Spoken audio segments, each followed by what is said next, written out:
your hostages and surrender immediately. Any act of aggression will be met with force. You have one chance to leave peacefully. Choose wisely." Silence answered her, then laughter. A harsh mocking voice crackled through the speakers. "Human ship, this is Scar of the Vorthan Raiders. I don't know who you think you are, but this station is ours now. You can turn around or die with the rest." Chen's eyes narrowed. "Scar," she said calmly, "you've made a terrible mistake." On the bridge, the tension was like a coiled spring. Her crew stood ready.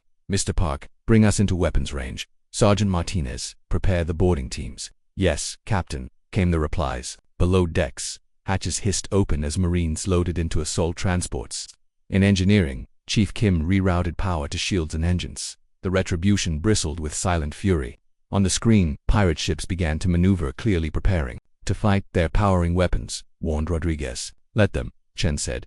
"Mr. Park, fire on the lead vessel. Show them what we're made of."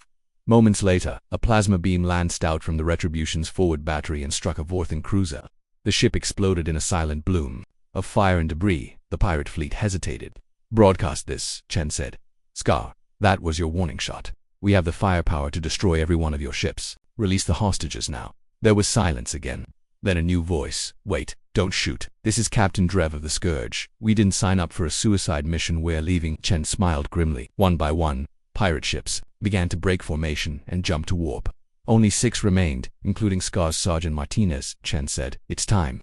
The assault ships launched like iron hawks from the Retribution's belly, streaking toward the station. Inside, Vorthan pirates scrambled to defend their positions, but they were no match for trained human Marines. Room by room, hallway by hallway, the station was cleared. Chen watched the operation unfold in real time on her monitors.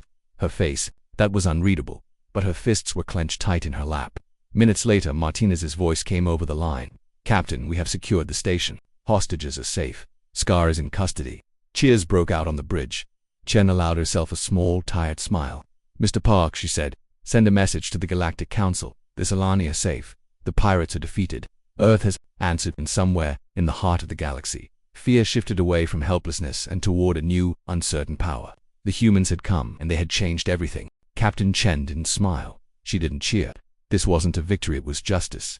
"Keep firing," she ordered. "No mercy for anyone who tries to use hostages as shields." More pirate vessels were maneuvering now, some desperate, enough to charge the Retribution, others scattering in panic. Plasma fire lit up the void, but nothing they threw could pierce the human warship's defenses. The Retribution was moving with surgical precision, its railguns delivering death in flashes too fast to follow. "Target those flanking ships," Chen commanded. "Don't let them reach the station." "Aye, Captain," Thompson responded. The ship's railguns boomed again, launching more tungsten death into the dark. 2 more pirate ships vanished from the sensors. "Captain," Rodriguez called out, "some of the pirates are retreating. At least 5 are breaking formation and jumping to warp." "Let them run," Chen said coldly. "They'll carry the message. If you prey on the helpless, Earth will come for you." Park looked up from his console. "Scarrick's ship is holding position." "He hasn't run." "Of course not," Chen said. "He wants to make a stand. Or maybe he still thinks he can turn this around." "Or maybe," said Dr. Williams grimly, "he knows he's dead and just wants to take someone with him." On the screen, Scarrick's flagship, a dark, angular beast bristling with weapons, was powering up every system it had. Its energy signature spiked, weapons glowing red hot. "He's overcharging his main cannon," Park reported. "That thing's unstable. If he fires, he could hit the station." "Not if we hit him first," Chen said. "Mr. Thompson, already locked on. Captain, fire." The final railgun volley surged from the Retribution, 6 tungsten rounds screaming through the void. Scarrick's flagship began to turn, trying to angle its massive guns, but too late. The rounds struck the ship in quick succession: bridge, reactor, midsection. The explosion lit up the system like a second sun. Silence followed. No more weapons fire. No more pirate chatter. Rodriguez spoke first. "All pirate ships have been destroyed or fled. No enemy contacts remain. All hostiles neutralized." Park confirmed. Chen let out a slow breath. "Status of the station." Dr. Williams checked her console.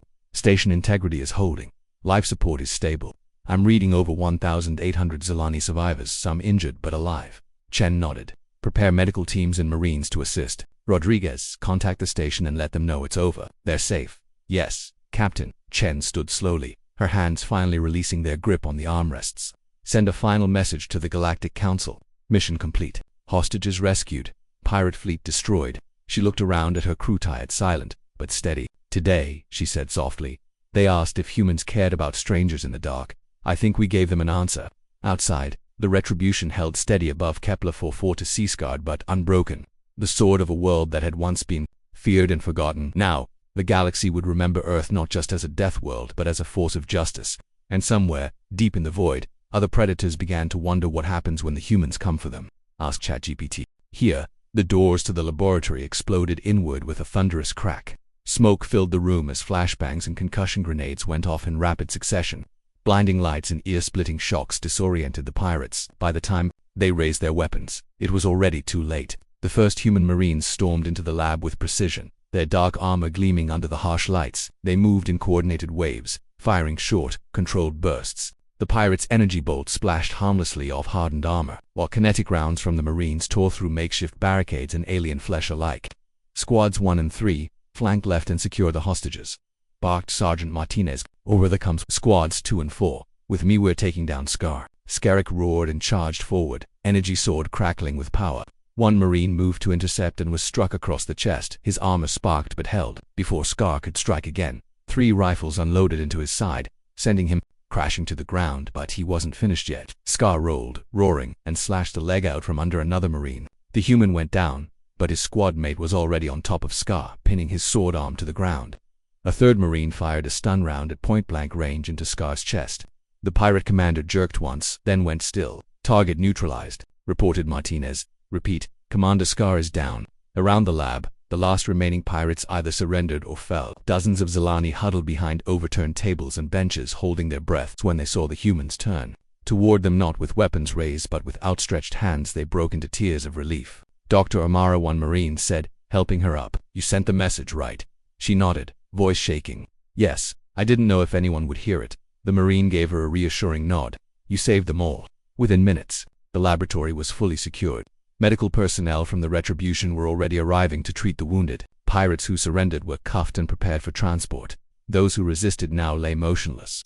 Back on the Retribution's bridge, Captain Chen received the final report. All hostages secure, casualties minimal. Enemy leadership neutralized, Park said, barely containing the weight of the moment. Rodriguez turned in his chair. Incoming transmission from the Galactic Council. Captain Chen nodded. Put it through. The hologram of Commander Estica flickered to life. His four eyes blinked in stunned disbelief. Captain Chen, is it true the hostages safe? She said. The station is under our protection. The pirate fleet is destroyed. Their leader is in custody. The silence stretched for a moment. Then Estica gave a slight bow, one that carried the gravity of an entire council. Humanity has done what none of us could. We are in your debt. Chen shook her head. We didn't do this for debt or favor. You asked for help. That was enough. Estica's voice lowered. You must know. The galaxy is watching. You've changed things. Earth will never be ignored again. Chen's expression hardened. We didn't come here to be known.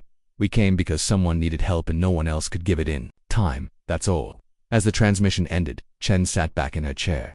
Around her, the bridge crew watched silently, their faces a mix of exhaustion and pride. Dr. Williams spoke softly. Do you think the galaxy will be afraid of us now? Chen looked at the dark screen where Scar had once threatened innocence. I hope not, she said. But I do hope they understand we're not monsters. She paused, voice steady. We're just the people who come when no one else will.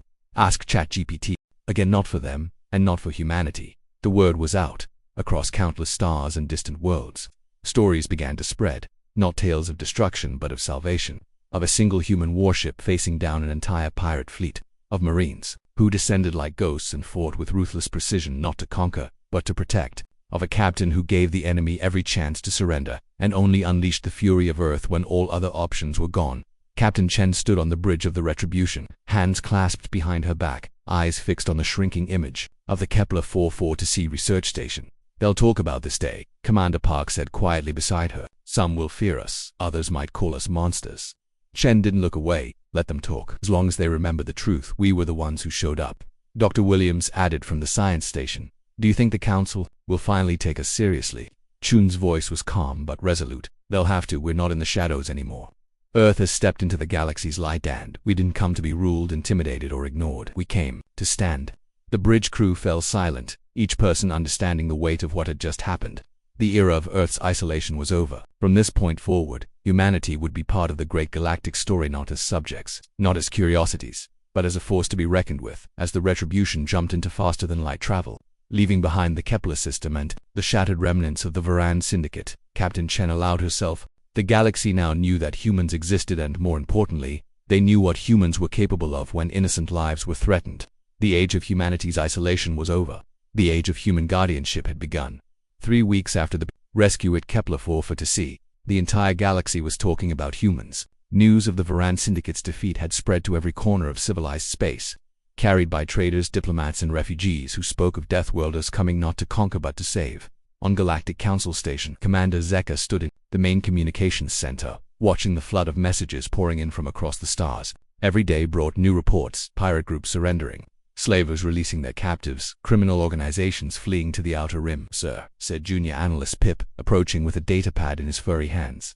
"We've received confirmation. From 17 different systems, criminal activity has dropped by 60% since word of the human intervention spread." Zeka nodded slowly. In just 3 weeks, one human ship had accomplished what the Council's peacekeepers had failed to do in decades. The mere knowledge that humans existed and were willing to fight for the innocent had sent shockwaves through the criminal underworld. "Any word from the Sol system?" Zeka asked. "Yes, sir. Captain Chen's ship returned to Earth 2 days ago. The human government has agreed to send a representative to address the Council." Zeka felt a weight tighten in his chest. For 50 years, the Council had maintained a strict quarantine around the Sol system, convinced that the Deathworlders were too dangerous to contact. Now, they had to face the truth. They were wrong, and humanity was coming, ready or not. Dr. Yolen entered the center, her green skin pale with worry. "Commander, we need to talk. I've been analyzing the combat data from Kepler 442. See," she activated a holographic display showing the battle between the Retribution and the pirate fleet. The images were grainy, pulled from long-range sensors, but devastatingly clear. "These kinetic projectiles," she said, pointing. "They're moving at 30% the speed of light. The energy required to accelerate metal that fast is astronomical. And this," she gestured to the nuclear detonation that destroyed the pirate flagship. "This explosion rivals the output of a small star." Zeka watched the battle replay with growing unease. "What are you saying, Doctor?" "I'm saying that one human warship could probably defeat our entire peacekeeping fleet. Their technology is decades ahead in some areas, and their willingness to use force makes them extremely dangerous." "But they saved the Zelani," Pip pointed out. "They risked their lives to protect people they didn't even know. And that," Yolen said grimly, "is what makes them so frightening. They have the power to destroy civilizations, but they're guided by a strong moral code. We don't know how they decide who deserves protection and who deserves destruction." Before Zeka could respond, an alarm blared. Dozens of priority alerts filled the screen. "Report," he called. "Sir," shouted a technician. "We're receiving a transmission from the edge of our sensor range. It's a human ship." The main screen came to life. A sleek white vessel appeared, unlike anything the Council had ever seen, clearly built for diplomacy, not war.